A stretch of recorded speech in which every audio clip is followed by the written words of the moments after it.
Deixe seu like e se inscreva no canal para ficar por dentro de novas atualizações sobre isso. Fiocruz. Terceira onda está em extinção, mas não significa fim da pandemia. O surgimento de variantes mais letais ou que escapem da imunidade provocada pelas vacinas podem alterar esse cenário de extinção da terceira fase da pandemia por Tiago Pereira, da RBA. Os indicadores de incidência e mortalidade pela Covid-19 no Brasil continuaram em queda, entre 20 de março a 2 de abril. E pela primeira vez, desde maio de 2020, nenhum estado da federação superou a marca de 0,3 óbitos por 100 mil habitantes.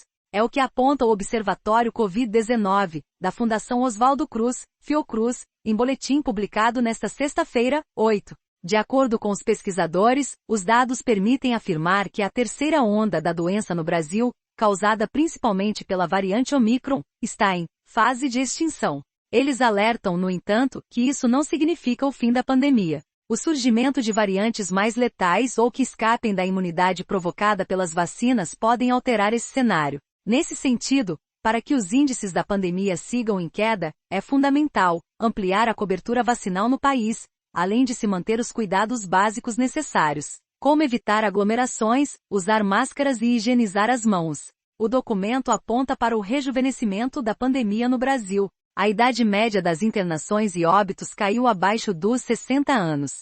Mais da metade dos óbitos, no entanto, foram registrados em pessoas com no mínimo 74 anos. Proporcionalmente, também aumentou o número de crianças internadas. Por esta razão, é necessário ter atenção especial ao estímulo para a vacinação entre os idosos, já que para eles está disponível a quarta dose da vacina, e as crianças de 5 a 11 anos, para as quais a cobertura vacinal ainda cresce de forma muito lenta, diz o documento. SRAG e internações. A tendência de queda da pandemia de Covid-19 se reflete também nos casos de síndrome respiratória aguda grave, SRAG. Nas fases mais críticas da pandemia, 98% das internações por SRAG eram positivas para a Covid-19. Atualmente, são 50,7%. Entre o fim de março e início de abril, a taxa de letalidade por Covid-19 ficou em cerca de 0,8%.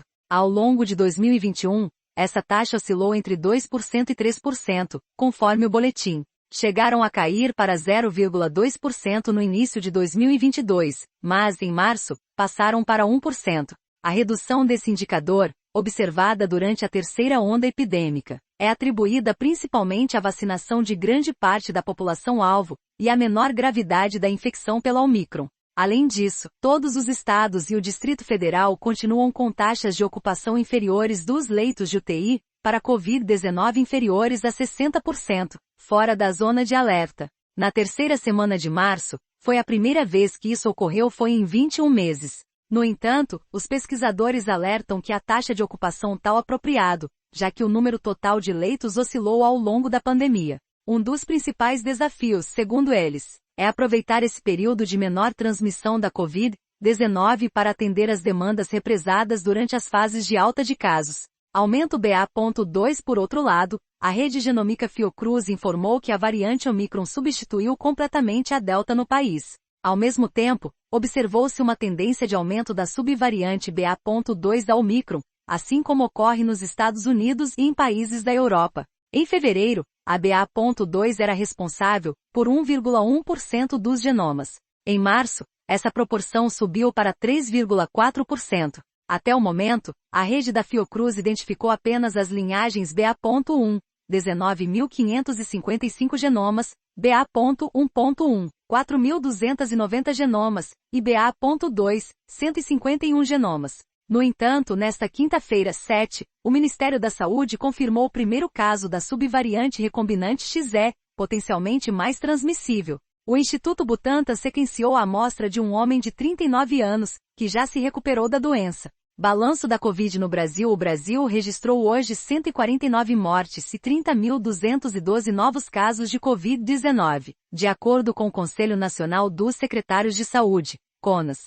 O Rio Grande do Norte, no entanto, não divulgou os dados até o fechamento dessa matéria. Assim, a média diária de mortes calculada em 7 dias ficou em 160, menor marca desde 17 de janeiro. Por outro lado, a média de casos semanais, que ficou em 21.257, voltou a subir, após 4 dias consecutivos de redução.